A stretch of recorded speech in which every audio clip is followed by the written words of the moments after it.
Hello, you guys, and Happy New Year. I hope you're off to a great start whenever you're listening today or watching.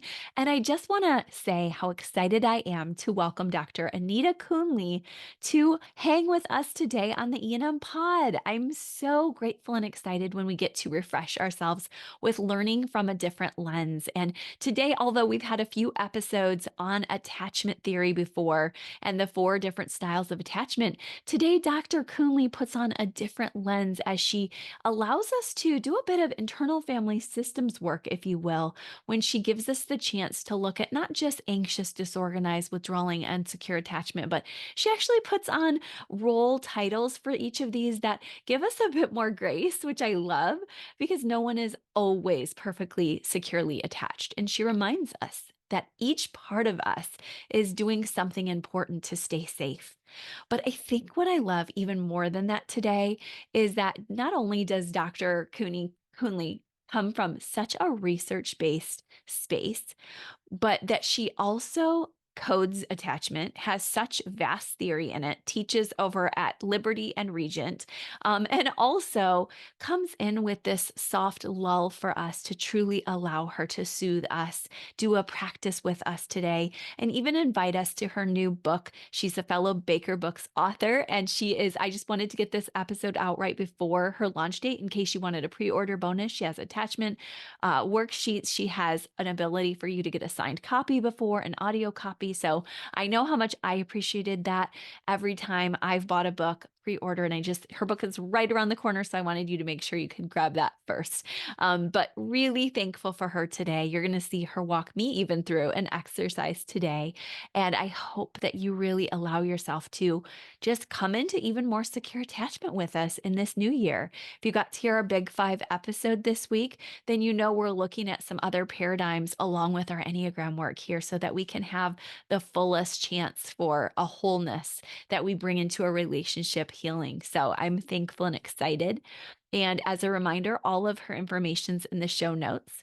And also, I want to let you know that I have my 5-week course that starts next week too. So if you want to continue the journey with me through the Enneagram and Marriage, your guide to thriving together in your unique pairing, then don't miss out. We're going to be hanging an hour every Thursday starting next week together. So super grateful for all the work you're doing and I'm doing already in this new year or whenever you're listening.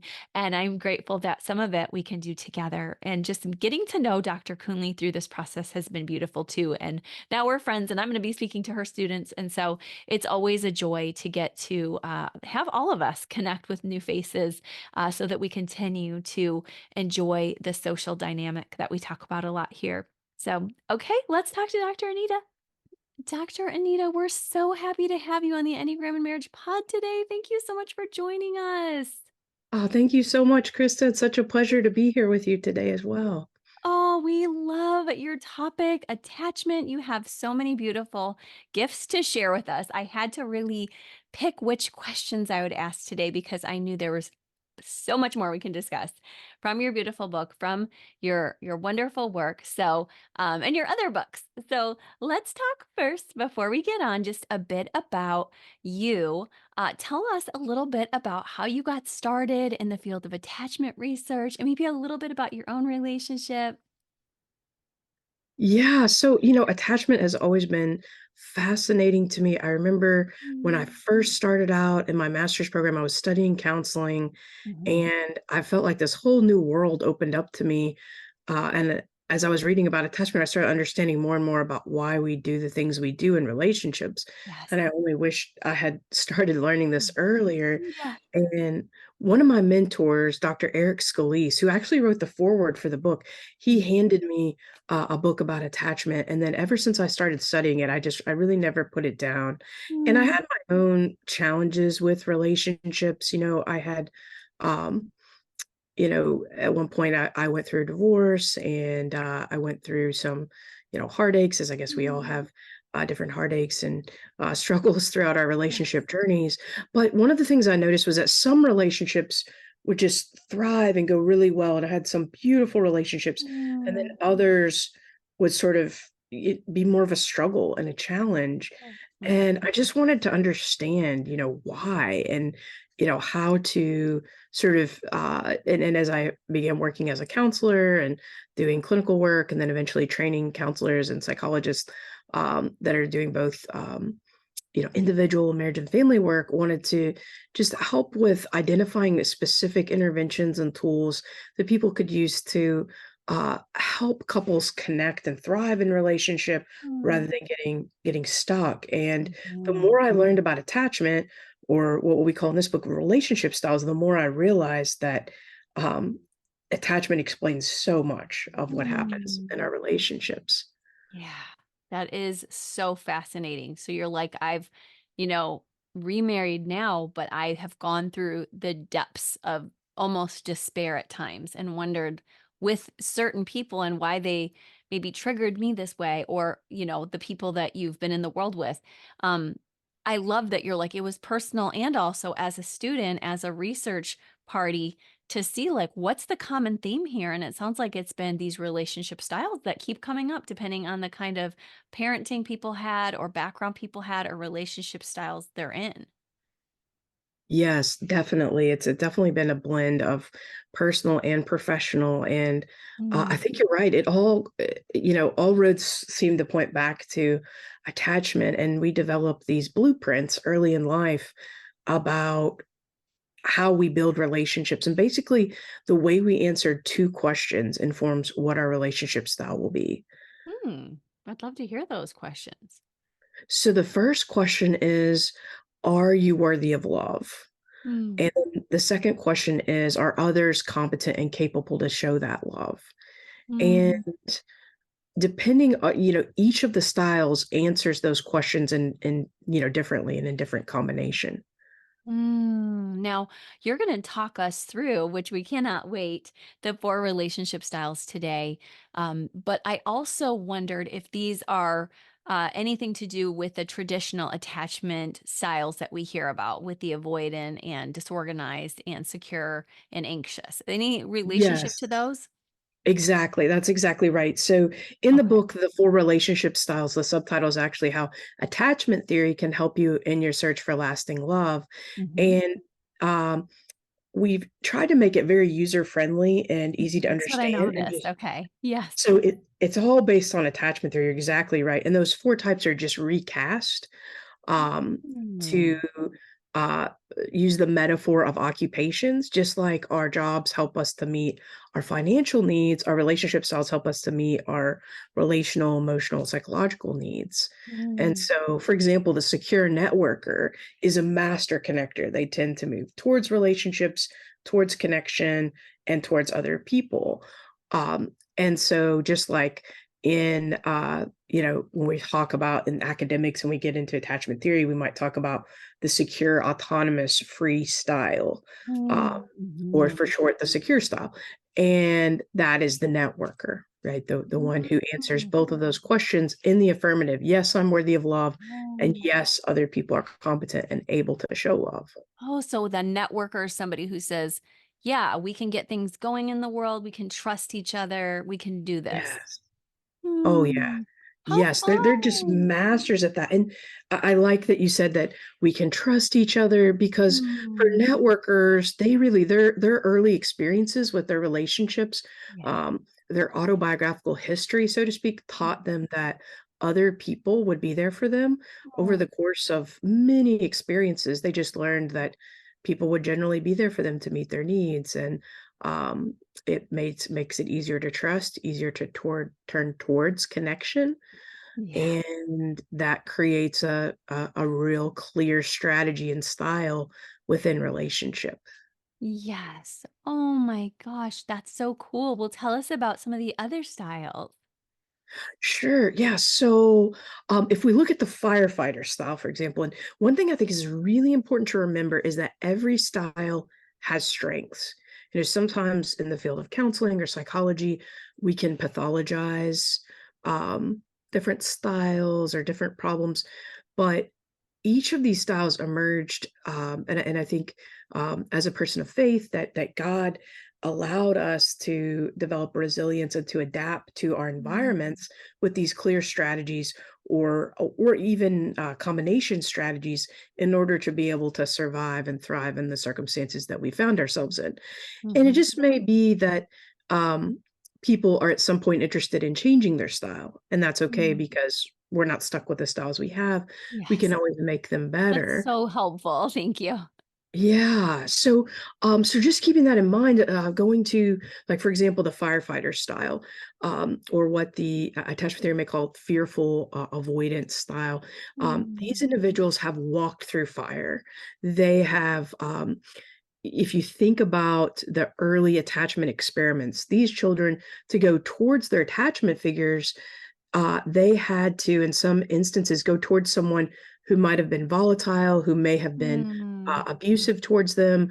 But in order to get their needs met, as a child, they had no other options. They literally had to walk towards the fire, and Mm. sometimes they got burned. Yeah. Um, but they also developed a wide range of strategies.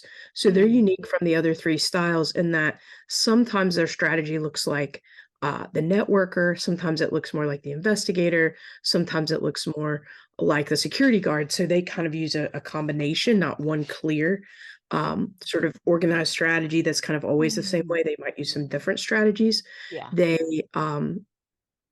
tend to value relationships. And Mm. oftentimes, once they resolve abuse or loss that they may have experienced, then they'll have a secondary style. So I Mm. think with Enneagram, we talk about maybe wings, but in Yeah. attachment, we maybe have a primary style and a secondary style.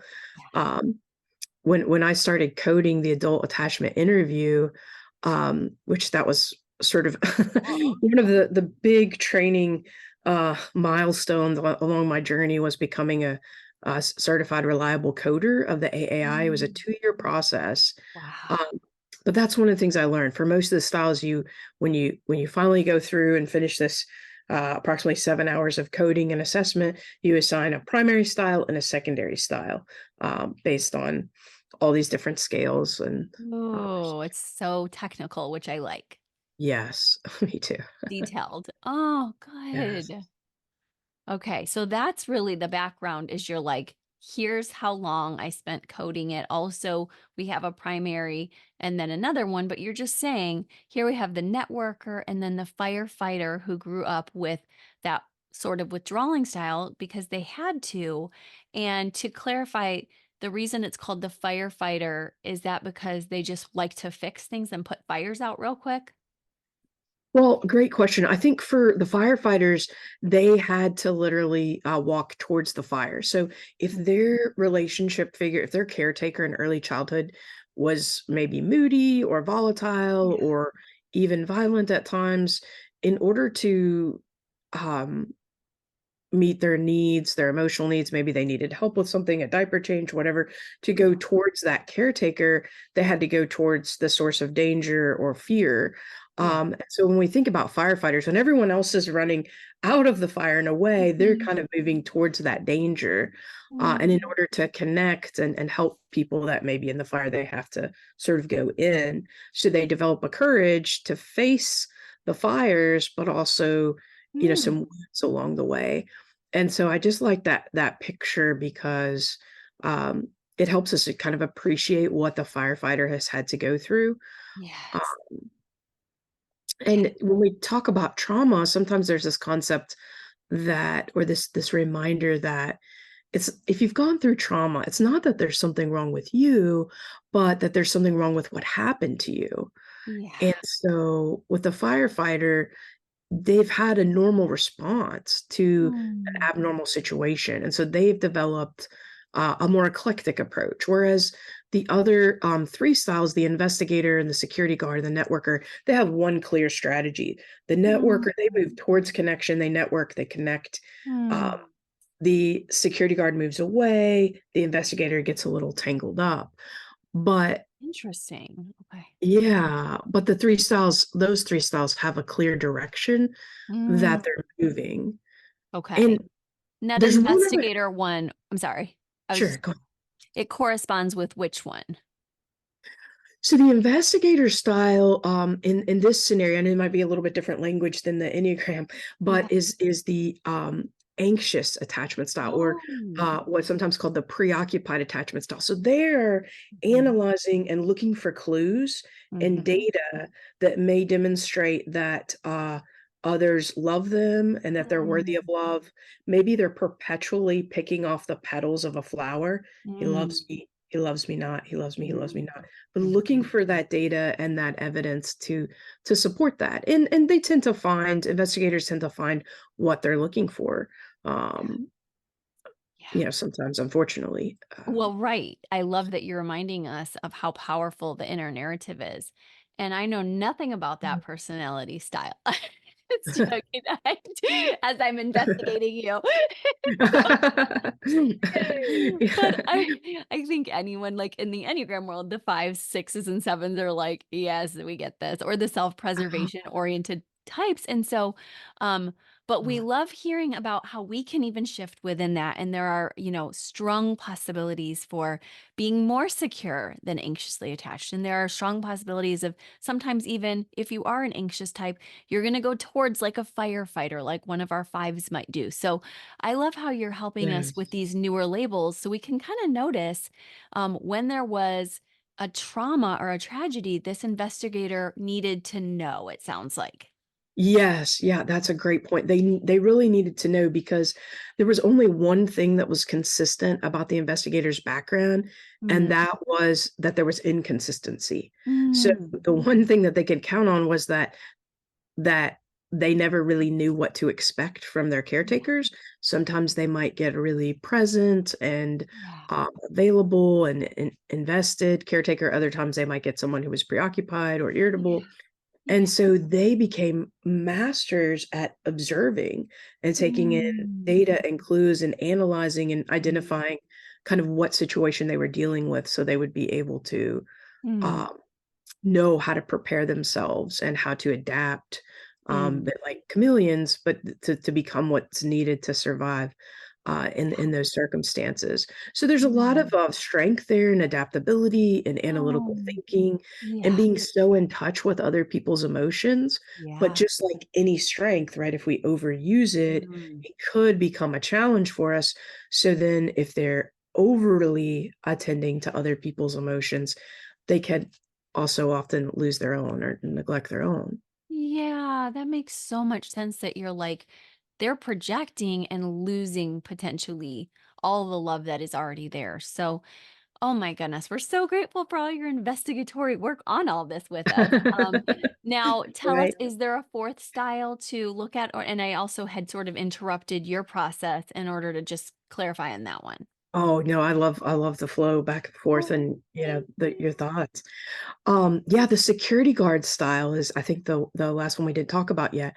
But the security guard, um, we've used to describe the avoidant or dismissing attachment style. Because just Mm. like a security guard that's protecting the perimeter of an estate that might have an outstretched arm saying, step back, stay back, I'm Mhm. protecting this boundary line. Mhm. Relational security guards are really concerned with guarding their independence. They're concerned with their maintaining their boundaries, their personal space. And when it came to their childhoods, they experienced a lot of rejection. And so Mm. if you imagine the baby boy in his crib crying and perhaps his mom being told, don't spoil a baby, let him cry Mm. it out. And Yeah. so eventually this baby realizes that no matter how long he cries, no one's coming. And so he Mhm. begins to turn towards his toys, turn away from connection. So a child is only, and every child experiences some rejection, but for the security guard, that becomes the primary feature of their Mm. experience, so that they're tending to now um, default towards turning away from connection, turning Yeah. towards independence, turning towards activities. As Yeah. a strength, they're often highly independent, highly competent, and able. A lot of the energy that maybe some other styles put into relationships, they may put into hobbies Mm. or work or other activities. They'll usually carry their load if you're working with them on a group project, but they may Mhm. uh, want to work alone. Uh, Yes. I get you. So, again, that strength that can become a challenge is there too. When it comes to their narrative, when you're talking with a security guard, when I was analyzing the specimens, I noticed their narratives tend to be the shortest, and Mm, sometimes there can be some idealization and, dismissal, but, they tend to have a clear strategy, and that's just moving away. mm, And mhm, another thing that's important to remember is relationship styles or attachment styles are completely different from personality styles or enneagrams. That's why it's mm. so helpful to look at both Yes, I because agree. yes, the attachment styles are part of the attachment behavioral system, and the attachment behavioral system is activated during times of distress. So when we're stressed out, when we're triggered, when we're overwhelmed, that's when the attachment system is activated. So Mm, someone could have a personality style that's very bubbly and outgoing and other oriented, but then when they get stressed out, they might tend to, withdraw or move away from that connection, more like mm. the security guard style we talked about, where Yeah. they want to sort of move away and keep a distance, and maybe sort through their feelings by themselves. Unlike the networker that would tend to go towards someone, maybe we know what that looks like during childhood, right? The child going to the mom crying, but during adult romantic relationships, that might be mean asking for encouragement, for prayer, for support, for a hug. Whereas the security guard may do the opposite and just ask for a break or some time to themselves Mm. or to take a walk. Mm. That is fascinating. And can you explain the difference between the firefighter and the security guard, just to clarify that the firefighter is not as withdrawing as, because I know you said they sort of turn off emotions and go toward people, or am I hearing that wrong about the firefighter? So the firefighter is what's been called in the attachment literature and the academic literature the fearful avoidant type or the Fearful avoidant. Okay. disorganized for Oh, loss or disorganized for abuse. I don't okay. particularly love those terms because they don't necessarily sound as pleasant, but Yeah. um, Mhm. so for the firefighter, they might use a combination of the strategies of the other styles. So sometimes they might move towards like the networker, but other times they might distance like the security guard, and Okay. other times they might become more kind of preoccupied and entangled like the Mm. investigator, Mm. because they were basically in an irreconcilable situation as children. No Mhm. matter what they did, they couldn't really negotiate that situation with their caregiver. Either, they had lost a caregiver and so they didn't have much Mm. support or help, or they had a caregiver that was perhaps abusive or neglectful, Mm. and no, so they had to try whatever they could do, and maybe sometimes they just felt stuck or frozen, Mm. um, but they had to move towards some danger. So with the security guard, they tended to have parents that provided for their basic needs Mhm. and perhaps loved them in their own way, but they tended to sort of push them away and encourage them to be Mm. independent and say maybe go play in your room, go outside, go do this, go do any iteration of sort of go away. Yeah. And Okay. so security guards just eventually turn away. So then their primary way of dealing with both emotion and relationship is to minimize, to Mm. de-emphasize it, and Mm. to move away from it. So let's say in the adult attachment interview, if you asked a security guard, Well, you said that your relationship with your mother was loving. Um, could you give me a specific memory that illustrates that?" The classic response might be, "Well, she was loving because she was caring. What's your next question?" Mm. So Yeah. clearly moving away from it, like, Yeah. you know, Yeah. um, That's so interesting how you can see it as you're interviewing that the style of answering is part of all of it. oh, yes. Yeah. Yeah, that's so true. It really is fascinating because, like, with the investigator, you notice there's often more, preoccupation in their thought. So they might be, preoccupied with anger. You might hear them use exaggerative speech. You tend to hear more passive language Mm. and more, violations of the manner in which they speak, so Mm. less flow and coherence. So Wow. they all have their own specific it comes out in the narrative, the autobiographical narrative. Wow. Oh, I love that you guys coded this and you can help us to see these styles. And guys, of course, in her book, you're going to see them flow more. And I have these questions that I'm just trying to bring clarity for our audience with, but I love how you've organized the information because already we realize talking about attachment can bring things up for people. So Yes. it's so good that you've really narrowed it down for us. Why do you feel like you are here now to empower us with it? What do you feel like is the reason why this book was just this is the timing for our empowerment with attachment? You know, it's interesting when I often taught a lot of counseling skills courses, and Mhm. one of the, because that's what, I train counselors and psychologists, and one of the skill sets that we would look at is reflecting meaning and kind of going in and Mm. exploring with your clients what is meaningful to them about their narrative and their Mm. story. And Yeah. that's when I always brought up attachment. Like, let's look at their Mm. relationship rules, how they answer these questions. Am I worthy of love?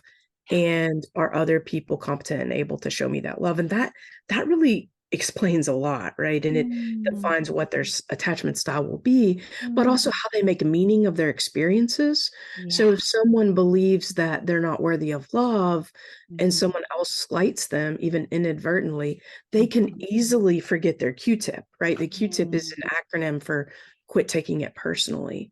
And they can Mm. really personalize uh, Mhm. situations and take it as an affront and be Mhm. hurt. And, Mhm. the other person might not have any idea. So we kind of talked about these things and then how it can develop what you mentioned earlier, trust, the Mhm. ability to, trust your counselor and go deep in a session. And, whenever we'd go into that, students would just come alive, they would start asking all these Mm. different questions, and they would ask things like, "Well, can you have more than one attachment style? Can you have different attachment style to different parents? And, Mm. are your attachment styles, like, locked in, or can you change? Are they on a Mm. continuum?" All this great discussion, and Mhm. then what was most fascinating is that Mhm. students would ask, and this is so rare, but they would ask, "Oh, Dr. K, can you give us Mhm. book recommendations? Like, can you recommend some books on attachment?" And, Mhm. remember, these are grad students, so they have all this required reading already, and they were Yeah, asking for more.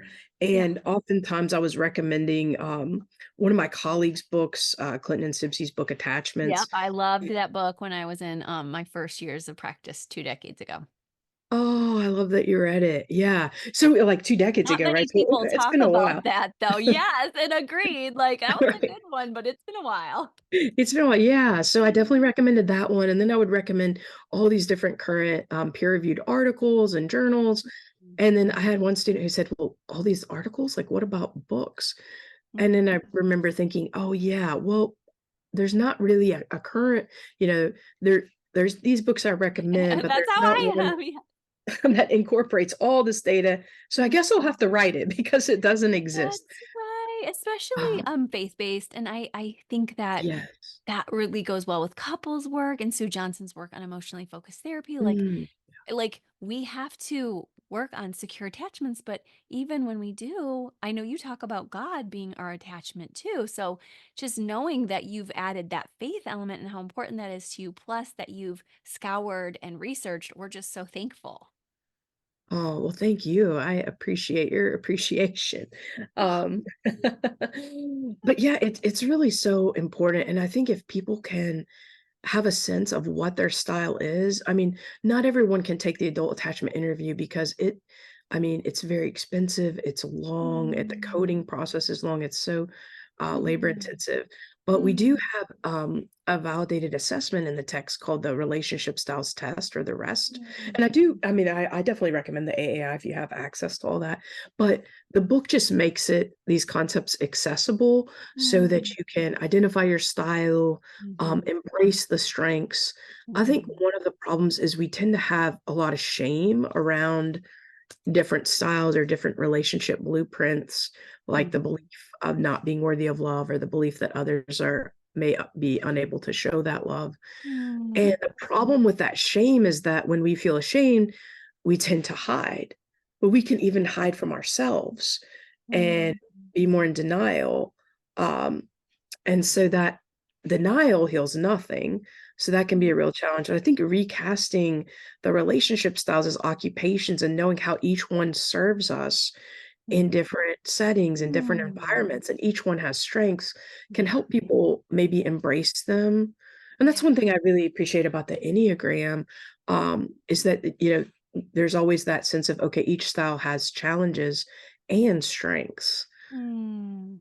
Yeah, it's true. And I love how you're reminding us that we can understand the mechanism, whether Enneagram or attachment work here with you and these relationship styles, that there's a purpose of each of these styles. And sometimes we do slide around in them a little bit, but it reminds me of internal family systems work a little too, to say, hey, we've got a lot going on in here. And what are the major players in your life?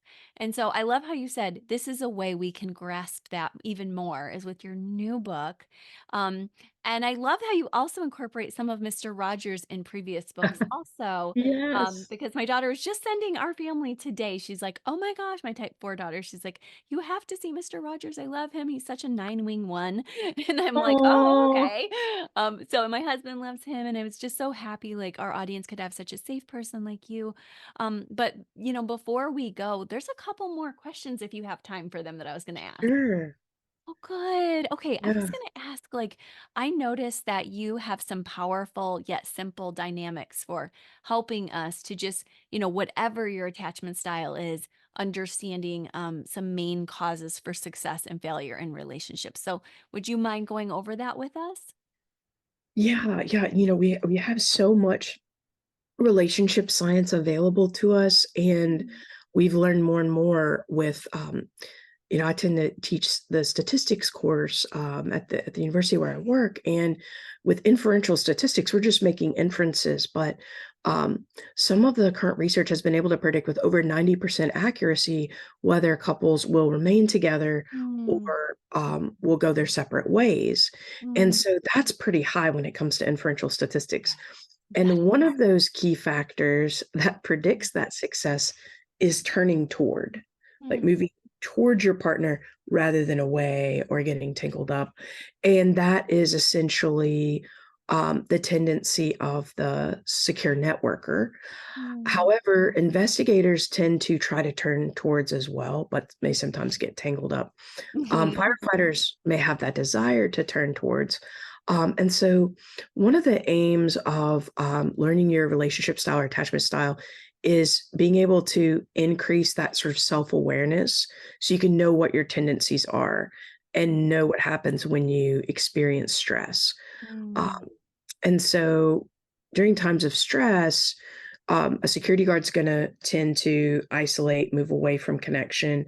An Mm. investigator might get more preoccupied with their fears or their angers Yeah. and maybe reading into or interpreting things that may or may not be there. Um, and a firefighter might get easily triggered and maybe go into fight or flight, and begin to shut down or get totally overwhelmed. And Mm. so just knowing what those tendencies are, I think is the first step. Okay. And then being able to notice the early signs. Mm. So if someone notices when they start to feel flooded and emotionally overwhelmed, maybe they have like a little bit of tension in the heart area or in their shoulders. And when they first feel that coming on, when they can sort of take a step back and begin to look at what's happening and what their thoughts are, that's an opportunity to um, begin to bring awareness, right? Which is the first step, and Mm. begin to make shifts where we want to make shifts. One of the things I love that you brought up Mr. Rogers, because he was such a master at helping people feel Mm. more secure. And I think that's the thing to remember, that whatever your style is, you can be high functioning within that style and have high awareness and tend to move True. towards valuing relationships Mm. and have better experiences, or you can be low functioning Yes. and sort of disconnected, shut down, like in denial, and struggling more. So I think increasing your awareness is that first step to increasing that level of functioning. But there's specific strategies. And so if you'd like, I can share with you one that I call the 10-second transformation because I it's so love quick. that. Yes, let's do it. Let's do it. All right, so this one comes from Mr. Rogers, and, do you think your listeners, are familiar with Mr. Rogers? I do. I do. We have some millennials, we have some Gen Xers, we have maybe a few, definitely a few baby boomers and Gen Zers. So, Okay, or you can awesome. even preview him a little bit too for them. Okay, so just in case, I'll give a little preview. But so Mr. Rogers had this television program called Mr. Rogers' Neighborhood. It was on the air for over 30 years, 800 plus episodes in the United States and Canada, across the course of 3 decades. And Mr. Rogers, he was trained by some of the best in developmental psychology. He lived in Mm, Pittsburgh and at the University of Pittsburgh worked with Dr. Margaret McFarland. She was his counseling supervisor for his counseling course during seminary. mm. And she worked at the Child Development Center alongside Eric Erickson, Oh my who gosh, I didn't who's know that. yeah, and Eric Erickson was a huge player in developmental psychology, developing the Yeah. psychosocial theory of development, along with Benjamin Spock, who was a big name in developmental psych. Yeah. And so he was trained among the best. And he and Dr. McFarland hit it off so well that they wound up doing supervision for the course of his career or consultation. And he would meet with her and he would take copious notes. Mm, And she would teach him concepts like, for example, she used to say, whatever is human is mentionable, and whatever is mentionable can be manageable. And he shortened it to whatever is mentionable is manageable. And mm, he would take these concepts and make them applicable to children. And mm, so the uh, in a blog in the American Counseling, published by the American Counseling Association, we talk about this idea that he was America's children's television therapist mm. because he worked so hard to create this therapeutic atmosphere Oh, for it was so kids. safe. I used to love watching him put that coat on and his Oh, slippers, and there's just such a flow. yes, yeah. I love that you said it because that was my favorite part too. He Oh, would come in, he would sing, "It's a beautiful day in the neighborhood. Would you be mine? Could you be mine? Won't you be my neighbor?" As he's putting on his cozy cardigan, and you mhm. always knew what to expect with him, Yes, and he yes, helped and he there's helped only people a feel safe. few, so you were like, Yes. amazing for the gray one or the brown one or the blue one. Right, "What color will it be today?" So And funny. then, at some point, he would, take the trolley to Mm, take us to the land of make believe, mm, to explore with the puppets, where he would talk about often difficult topics that people would tend to avoid, mhm. like divorce. Yes. Um, and then he would go back to his television, living room and then kind of process what happened in the land of make believe. So he really helped children to learn to transition back and forth. Yeah. And, Oh my gosh, um pendulation, play therapy, you're just giving us all the reasons. I didn't even think about that. Yes, everything was so intentional, and he's also credited with saving, public television and earning $20 million. And, um, yeah, the Mister Rogers Effect, like, talks all about this, but I know we Yes, could go thank you down for that that book line, too. We need to but make a plug for that book. Okay, wow. Yeah, tell thank us you. his things though, because I get that we need more of him. Because actually you have a lot more on that topic, don't you? Yes, yes, Oh, yeah. Um, but the 10-second transformation, it comes in this that helps us feel more secure from him is it's something that he used to do single time he spoke because he would get asked to speak at graduation ceremonies. He mm, received multiple television awards, but every mm, time he spoke to a big audience, he would do this exercise, mm, and oftentimes there wasn't a dry eye in the room. mm. Um, and we'll just, if it's okay, we can just adapt it for Yeah. this setting and for your listeners. Mm, Um, so Krista, I see like you've earned your master's degree, you mm, have created this podcast, you are reaching so many people and helping people with concepts related to love and marriage and understanding themselves and their personalities and others. And all those that are listening are investing their time to increase their awareness and understanding their journey and others' journeys and um, creating more connection and safety in the world. And chances are that each one of us did not get to where we are today. I mean, people that care and value connection and want to promote this in the world on our own. Chances are there were other people along our journeys that helped us to become who we are today, that loved us into Mm, being.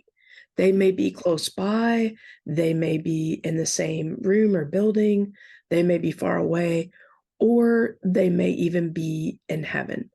mm, But chances are there's someone that loved us into being who we are today. So if we could, let's take just 10 seconds to think about mm, someone that loved us into being. I'll keep the time. mm.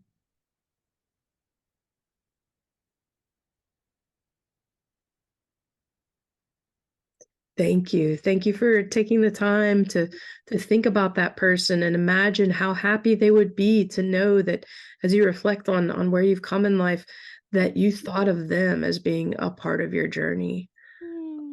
That was beautiful, and I thought of my mom who's deceased, and I did get a Mm. few tears. So I was like, "How am I getting tears that fast?" Mm. Yeah. So Oh, special. that's I love that you thought of your mom. Mhm. Thank you. Yeah. You know, I was with you too. I thought of my memes who's deceased as well. She died a few years ago. I always keep her picture right here with me. Um, she was 91 years young, and she was a very godly lady who was very loving and kind, and just tended to bring out the best in people. She used to call everybody honey, sweetheart, and dear. And once I said, Memes, I love the way you tend to just bring out the sweetness in everyone you interact with. Uh, and she said, can I tell you something, honey? And I said, tell me something, Memes. She said, I call them those things so I don't have to remember their names. Oh my gosh, that's hilarious. You're like, "It worked though. We felt so nurtured." None of us minded a bit. Yeah. So smart. After you get a certain age, you're like, I'm calling my kids, I'm calling my son my dog's name. I mean, like, this woman is brilliant. Plus, I love her name, Memes. That's just iconic. Oh. Yeah, that's what we called her. Her name is Ida Molina, but yeah, we called her Memes. Oh my But gosh. I love it. As my kids would say, Memes is mother. Everything is mother. Taylor Swift is mother. oh. So you're just Oh, reminding us of this beautiful exercise. I'm sure everyone here in our audience was doing this with somebody too, and just a nurture in their life that they can think on yes. or thank you. And Krista, I'd love to ask you, like, I can see your beautiful smile and your eyes light up, but I just wondered, like, what kind of feelings come up for you or thoughts as you kind of think about your mom and what she meant to you? Okay, well, yes, what a great question. And I actually when you were sharing your memes picture, I was looking over at my mom's picture. And for those who are, hold on, Mm, for those who are watching without getting my light in the way on YouTube, I have a picture of my mom, me, and my daughter. And it's so mm, precious because my daughter got to spend time with my mom. And as you heard, I mean, just the imagery of how beautiful her spirit and soul were. Oh, I mean, by the time that picture was taken, she was sort of a hot mess from her stroke. And so mm, when I look at that picture, I think of myself as, I don't know why I think I just have it because it's generational, but I think of me being pregnant with my next daughter, me mm, chasing that toddler and my mom around.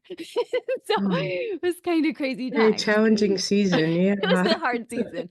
But I also think about the love when I see her beautiful Mhm. smile. I Yeah. think about she's smiling through that, she's Mm, smiling through having almost every faculty taken from her, and that was mm, just who she was. So even my daughter and many who met her post-stroke, they helped mm, me to see her glorious beauty shining through all the seasons. So I mm, just when you said that, I thought of the little kid years and her putting me on her warm lap and accepting me mm. and loving me for just exactly who I was. Oh, I love that. So all those things that you mentioned, like her loving you, putting you on her warm lap, there's Yeah. like this warmth, this acceptance, Yeah. this caring, all these feelings Mm, of security and safety and love are sort of bubbling up. And in attachment theory, sometimes we talk about the circle of security, and those are all mm, things that help us to get on the top of the circle, which allow us to explore and connect. And um, unfortunately, we know not everybody had an incredible mom like this that was so mm. nurturing and loving, or a Yeah. Memes who was loving and endearing and humorous, right? Some people grew up in really painful circumstances that I hope for everyone there was a teacher or an aunt or uncle or grandparent or Yeah. just someone along their journey that loved them into Mhm. being. But the good news is that God offers second chances. You know, as a Mm. person of faith, I believe that. As some people would say, you know, life offers second chances, Yeah. but they're you're not stuck with the relationship style you have. You can always Mhm. increase that level of security. And we call this a security priming exercise as you sort of Yeah. um, increase that those feelings of security and move towards Mm. uh, basically as we become more secure, our level of anxiety goes down, relationship anxiety goes down, relationship avoidance goes down, and comfort with closeness goes up. And Ooh, so that's sort of that threefold process that we want to happen. And it looks different for each style because there's okay. different sort of challenges for each one, and what we have to do is different. But there's some commonalities like remembering those people that loved us into being. Mhm. Um, that can be really helpful. And occasionally someone will have some painful or difficult emotions come up, and then that's something in a one-on-one setting that we can always sort of talk through. Um, Mm. Yeah. but generally, when I ask students, you know, what feelings came up for you, oftentimes they say things like gratitude, warmth, love, Mm. safety. And then the second question I love to ask is when you feel those things, gratitude, love, safety, security, Yeah. how do you tend to behave? Yeah. And there's all these positive adjectives that come once again. Mm. And, I learned from a colleague, who used to keep a sign in her office and at home that said, "Do what you would do if you felt secure." Uh, Mm. if Mm. you felt warm and loved and comforted, Mm. and then you would tend to behave in a whatever the case is for you, like friendly, helpful, kind way, Mm. uh, we can sort of tap into those feelings Mm. and then try to behave as our best self from an attachment perspective, being on, you know, on the top of the circle. Um, Mm. and maybe I'd love to hear your thoughts of what that looks like for the different Enneagram types. I wonder if that's maybe a certain wing or Mm. Well, I I'm think not the sure. more expansive we become with our type, like learning our top type, like you and I talked about your top types of, I know everyone here can hear the peacemaker in you, the nine part, but also the three achiever as you have become more expansive with your work, prolific work now. And also, when you tested, you got some three, some nine, some bright, joyful seven. And some six where you've been troubleshooting with all of this material in such an intellectual wise way, and so I think that that's what we would say. I know those were your top four types, and we would say we want to experience what's our main type so that we can figure out our vices in it and have some healthy healing around it, but also what are our ways that we're starting to become more expansive and live like we would live if we felt more secure as we try on the coping styles. So I love that your book invites us to these, you said security, you called them security, not reference points, but what are the ways we become more expansive with security? Well, there's these security priming exercises or Yes. exercises that can help us increase our level of functioning within each style. So for Mm, the like security guard, for example, they have developed a tendency to minimize emotion and mm, dismiss relationships and navigate away. So mhm. for them, in terms of increasing that level of functioning, they may want to work on expanding their window of tolerance for emotions Yeah. because even though they maybe really appreciate the tendency to be able to minimize unpleasant emotions, Mm. um, they're also missing out on those more pleasant emotions and Yes. the intimacy that can come with being able to share a full range of emotion. And Mm, so, you know, each style has some different tools. But so basically, with if we're working with the security guard, we want to talk about how to increase that comfort level with those emotions. And we may start off by recognizing and trying to link emotions with feelings in the body. So a security guard may be even disconnected and they mm, may not notice that they're feeling upset or angry until they're maybe all of a sudden feeling a bit more explosive. mm, Um, and then they're tending to stuff those feelings a bit more. Whereas, an investigator may be tending to kind of get stuck on thoughts or get preoccupied as they're trying to analyze what's going on in a relationship. And Mm, for the investigator, we might want to integrate some tools like journaling, where we're mm, stopping and trying to get when the investigators from the limbic system, thinking about all these emotional memories and getting overwhelmed with emotion. Maybe we want to activate the prefrontal cortex, which is mm. called the boss in your brain, as Dr. Daniel Amen Oh, would call it, or the cop in your yeah, rearview love mirror them. that kind of keeps you on track.